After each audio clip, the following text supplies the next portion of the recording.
আসসালামু আলাইকুম এভরিওয়ান, আশা করছি সবাই ভালো আছেন।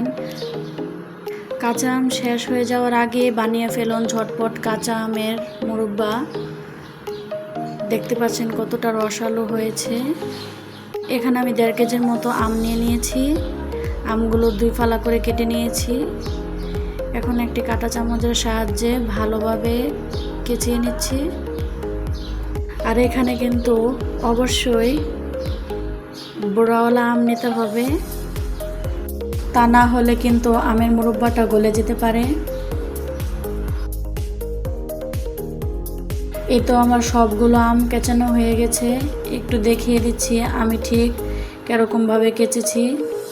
পর্যাপ্ত পরিমাণ পানি দিয়ে আমগুলো 2 থেকে 3 বার ভালোভাবে চিপে চিপে ধুয়ে নেব, যাতে করে টক পানিটা বের হয়ে আসে।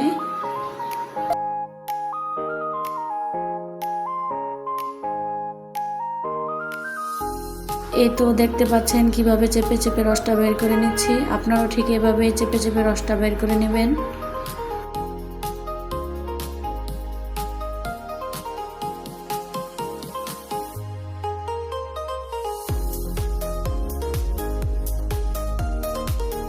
আবারও পানি দিয়ে চেপে চেপে ভালোভাবে ধুয়ে নিচ্ছি। এই তো সবগুলো আম 2 থেকে 3 বার ধুয়ে নিয়েছি। পর্যাপ্ত পরিমাণ পানি দিয়ে 2 চামচ ভিনেগার দিয়ে দিচ্ছি, 1 চা চামচ লবণ দিয়ে দিচ্ছি। এখন ভালোভাবে একটু নেড়ে চেড়ে সারা রাত্রের জন্য ভিজিয়ে রেখে দিব। আপনাদের হাতের কাছে সময় না থাকলে 2 থেকে 3 ঘন্টাও ভিজিয়ে রাখতে পারেন।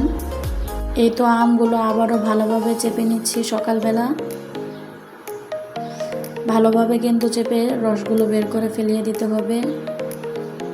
এখন একটি প্যানে আমগুলো দিয়ে দিচ্ছি 2 কাপ চিনি, 3-4টা গরম মশলার টুকরো, 1 কাপ পানি দিয়ে দিচ্ছি স্বাদ মতো লবণ। ঢাকনা দিয়ে ঢেকে দিচ্ছি 5 মিনিটের জন্য লো হিটে। 5 মিনিট পর ঢাকনা উঠিয়ে একটু নেড়ে চেড়ে দিচ্ছি। বেশি নাড়াচাড়া করা যাবে না, তাহলে ভেঙে যাবে। খুব আলতোভাবে উল্টিয়ে দিচ্ছি আমি। তো সবগুলো আম উল্টানো হয়ে গেছে। আবারও লো হিটে ঢাকনা দিয়ে ঢেকে দিচ্ছি আধা ঘন্টার জন্য। আধা ঘন্টার পর ঢাকনা উঠিয়ে আবারও একটু উল্টিয়ে দিচ্ছি।